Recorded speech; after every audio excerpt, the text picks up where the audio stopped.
বিশ্ব ইজতেমায় মুসল্লিদের যাতায়াতের সুবিধার্থে বিভিন্ন রুটে 7 জোড়া বিশেষ ট্রেন চলাচলের ব্যবস্থা নিয়েছে বাংলাদেশ রেলওয়ে কর্তৃপক্ষ। বৃহস্পতিবার দিবাগত রাত 12টা থেকে 2 ফেব্রুয়ারি আখেরি মোনাজাত পর্যন্ত সুবর্ণ, সোনার বাংলা, কক্সবাজার, পর্যটক ও বনলতা এক্সপ্রেস ব্যতীত অন্যান্য সব আন্তনগর, মেইল এক্সপ্রেস ও কমিউটার ট্রেন টঙ্গী স্টেশনে 2 মিনিট করে থামবে।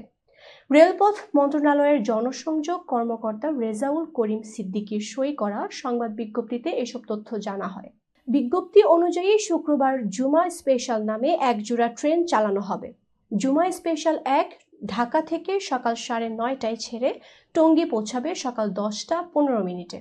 জুমা স্পেশাল 2 দুপুর 3টায় টঙ্গী স্টেশন থেকে ছেড়ে ঢাকায় পৌঁছাবে বেলা 3টা 45 মিনিটে। বিশেষ ট্রেন হিসেবে জামালপুর ও টাঙ্গাইল থেকে শনিবার 2টা ট্রেন চালানো হবে।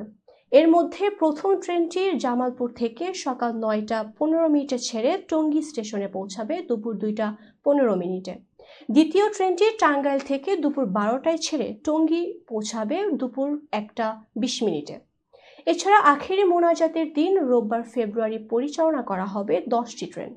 এর মধ্যে ঢাকা টঙ্গী স্পেশাল 1 ঢাকা ছাড়বে ভোর 4টা 45 মিনিটে, ঢাকা টঙ্গী স্পেশাল 2 ঢাকা ছাড়বে ভোর 5টায়, ঢাকা টঙ্গী স্পেশাল 3 ঢাকা ছাড়বে ভোর 5টা 25 মিনিটে, ঢাকা টঙ্গী স্পেশাল 4 ঢাকা ছাড়বে ভোর 5টা 50 মিনিটে।